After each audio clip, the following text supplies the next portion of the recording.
Hi everyone, it's Katrina. Number 10. Dark Age Prosthetics. The oldest functional prosthetic body part in the world is a big toe. There are 2 preserved examples of artificial toes crafted during the days of ancient Egypt. The toes are older than any other prosthesis, including the extremely advanced Roman capula leg. The reason the toes were so functional was that ancient Egyptians understood a lot about human anatomy. They may not have known entirely why, but they knew the toe was important. Our toes, specifically our big toes, are believed to carry roughly 40% of our body weight.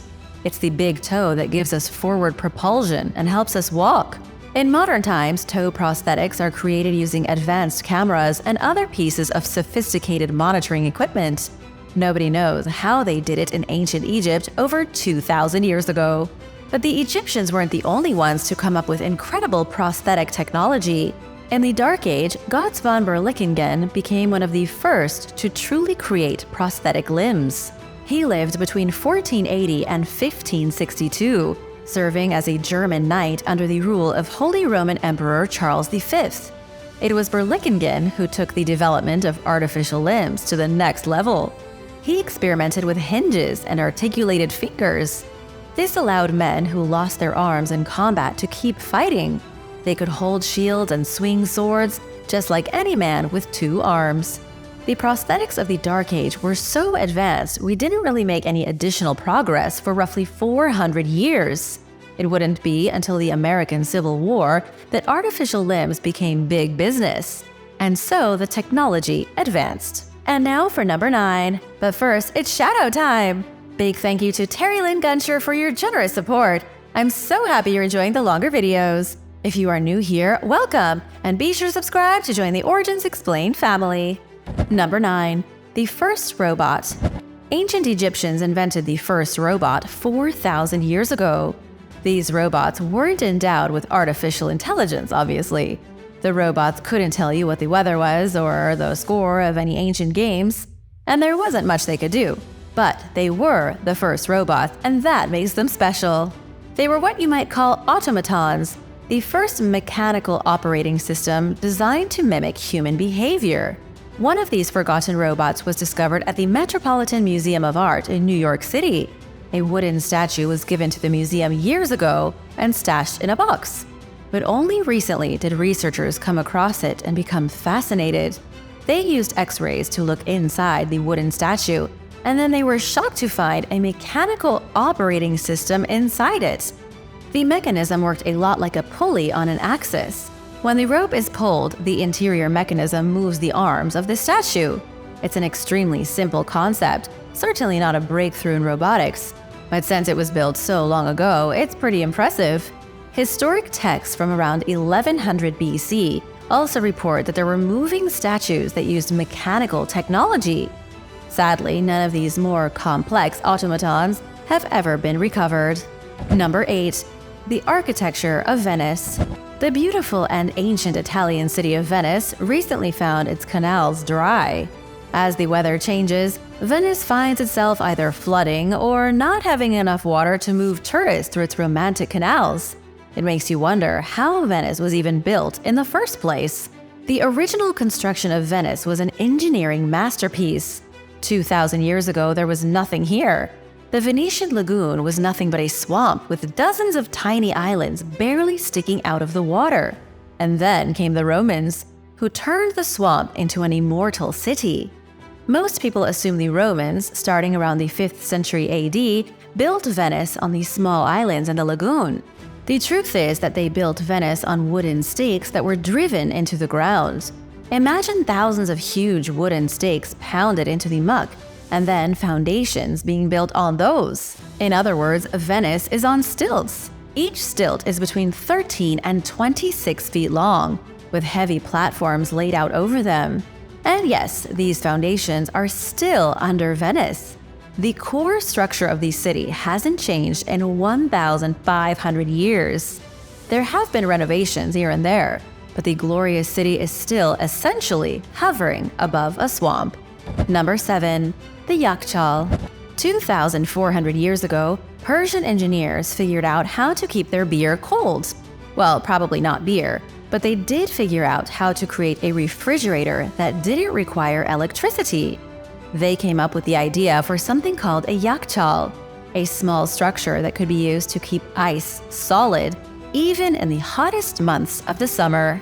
During the winter, workers would go high up in the icy mountains of Iran and carve out chunks of solid ice. That ice was then brought back to villages throughout Persia and stored in a Yakchal. Even as the seasons changed and the brutal heat of the Persian summer became a thing to be reckoned with, the ice remained cold. So what did Persians use all this ice for? Researchers say it was likely for the creation of chilly summer treats, the ancient version of ice cream cones. On a hot day, you could purchase something called falude, a frozen dessert. Remember, this is 2,400 years ago. Now, let's take a look at the structure itself. I mean, how are they able to do this? The Persians built a mud brick dome about 60 feet tall.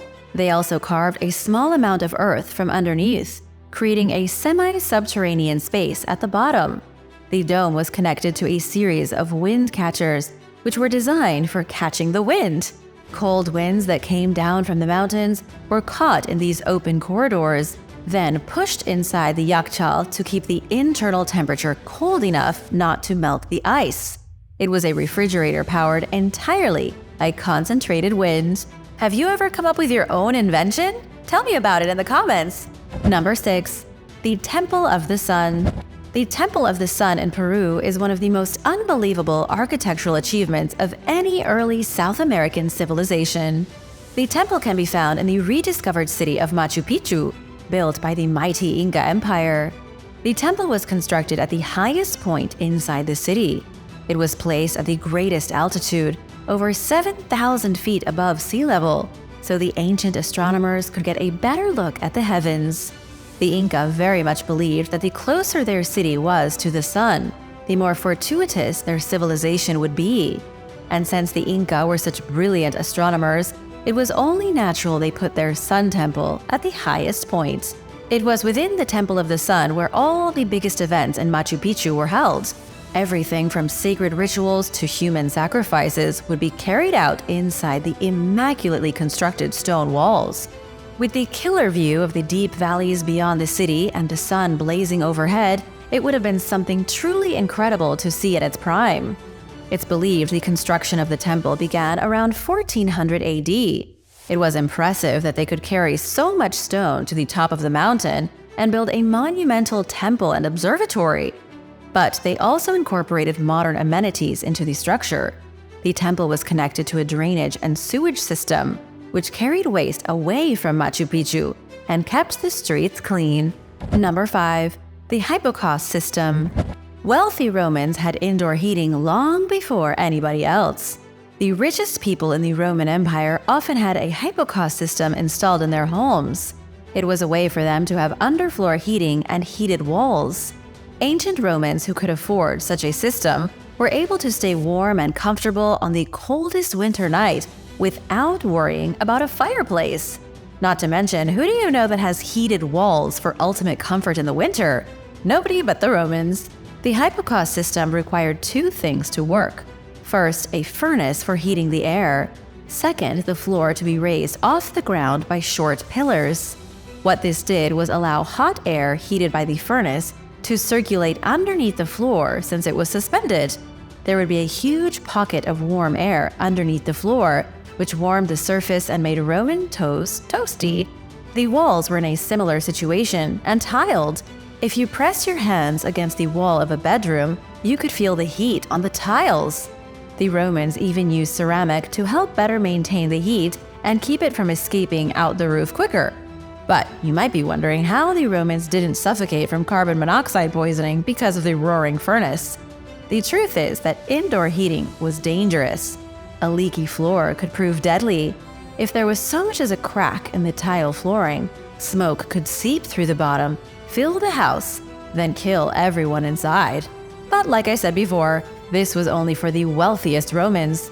The only way to keep the indoor heat going was a team of servants constantly stocking the furnace with wood and keeping an eye on the place. Number 4. Chariot Technology. A very rare wooden axle from a chariot was recently discovered in Suffolk, England. The wooden axle is from the Iron Age, radiocarbon dated back to about 400 BC. The axle is 2,400 years old, found by Cotswold Archaeology in the lead-up to a new construction project in the area. The research team also found prehistoric pits that may have been used as watering holes for farm animals.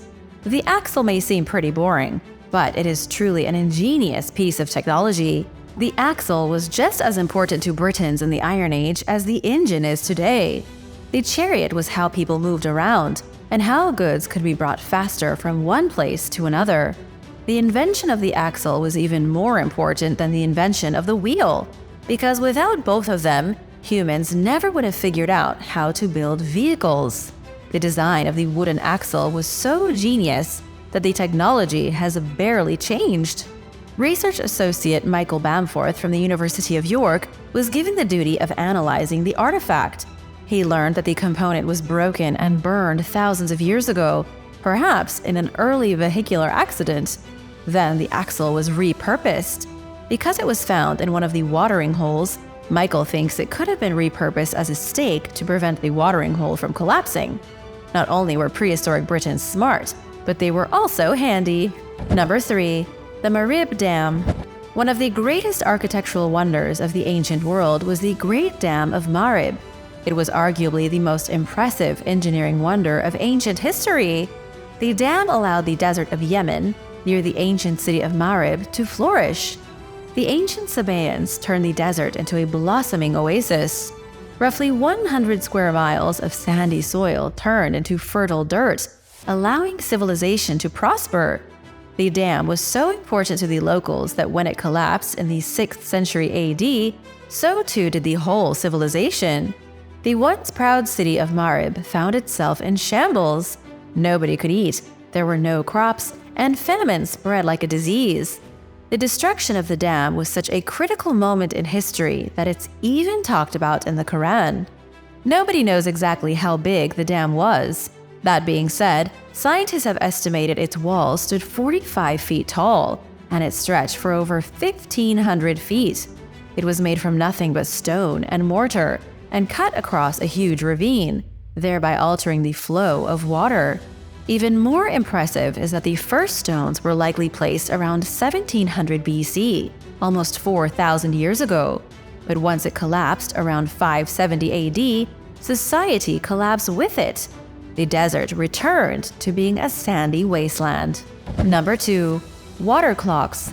The Egyptians came up with the idea of the sundial about 3,500 years ago to keep track of time. Babylonians later invented the incense clock. Archimedes came up with the astronomical clock, and mechanical clocks appeared in Europe in the 1300s. But one of the oldest methods of all was the water clock, likely invented in Babylon around the 16th century BC. The Egyptians, Babylonians, and Greeks would all come to accept water clocks as accurate ways of telling the time. Up until the invention of the pendulum clock in 1656, water clocks were still seen as some of the most accurate time-keeping devices in the world. The oldest such clock dates back to 1417 BC. It was discovered in the Temple of Amun-Re at Karnak. The clock was a fairly simple mechanism. Imagine taking a bottle of water and poking a very tiny hole in the bottom. Then you mark the inside of the bottle to measure the passage of time. The water will drain from the bottle at the exact same rate, and as the water level falls, it's easy to see the markings inside, aka the passage of time. This was the basis for the water clock at the Temple of Amun-Re, except the Egyptian one was huge and made of stone, and marked with 12 columns to measure the passage of hours. As water seeped from the vessel, time passed consistently. Priests at the temple used the water clock so that they could perform sacrifices and other ceremonies at the correct time. It was necessary for nighttime ceremonies, since there was no sun telling them what time it was. Number 1. Maya superhighways. Long before Americans started paving North America in long sheets of asphalt, the Maya had a network of superhighways of their own. Scientists recently conducted laser mapping of the Guatemalan jungle and discovered never-before-seen remnants of the Maya civilization. They discovered vestiges of the Maya people dating back 2,000 years. And while most news outlets are talking about the temples, hidden pyramids, and lost cities, the scientists found something even more impressive. They found over 964 settlements interconnected by miles of highway. The lead author of this study, Richard Hansen from Idaho State University, believes the team identified the world's first superhighway system. For example, they identified a chunk of raised stone trails, a kind of paved footpath through the otherwise dense and impassable jungle. The footpath stretches a whopping 110 miles. This one only linked a handful of communities, but it's a great example of how serious the Maya were about keeping their kingdom connected. Scientists say these superhighways are evidence that the Maya civilization was far more advanced than anyone previously thought. This was a complex society who used a system of roads like a spider web, connecting ceremonial sites, cities, and agricultural settlements. Just how vast do you think the Maya kingdom really was? Let me know in the comments, and thanks for watching! Remember to subscribe if you haven't already, and I'll see you next time. Bye!